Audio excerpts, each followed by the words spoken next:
What are the things that you should take into consideration when setting your minimum and maximum prices? Well, I think that it's really important to understand the consumer perception. It's really all about consumer behavior. So I would be super cautious about raising them so much that you change people's expectations, even when you can. A perfect example that I would give you would be in an event when people are just clamoring for any kind of a bed and a toilet in a marketplace because the market is very busy. Typically you can charge what you want to. But the problem with that is it will punish you for not meeting the value expectation after the fact. So you'll get beat up on TripAdvisor. Clearly they're not going to see you as possibly coming back. So I think you have to be very careful to not raise above what seems fair, even when supply and demand dynamics will allow you to do that. And that's a situation when you should use length of stay, in my opinion. So as opposed to causing people to pay more money as a way to maximize high demand, just sift through all of the demand and get the longer length of stay. And quite often, believe it or not, even by not raising your price, it results in more revenue than if we raised our price but allowed a shorter length of stay. So that's kind of what I would be most cautious about on the raising it side, okay? To not put strain on your price-value relationship long-term. On the lowering it side, there's a couple things that you have to worry about too.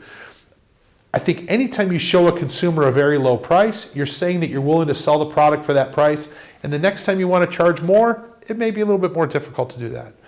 People understand variable pricing in hotels, but people don't understand gigantic swings. So if you were to double or triple your price or reduce your price by more than 50%, unless you're in a super seasonal market that people understand, I think you would find that people are not going to relate to that, and therefore they're going to have difficulty paying you the price you feel like you deserve next time when you raise it back up. The other one is a negative perception that can be associated with just a low price in general. If you're really trolling for business, what we call it sometimes, which is lowering your prices, going way down, kind of almost trying to steal business from a hotel that's not as nice as yours by pricing the way that they price, quite often that can be accomplished in a much less damaging way by using value adding as opposed to by lowering your price. So in other words, if we have a certain time period that we feel like we would want to charge a lower price than we're willing to charge, by including things that people perceive as being valuable, we can charge the higher price and yet appeal to those people with value at the same time.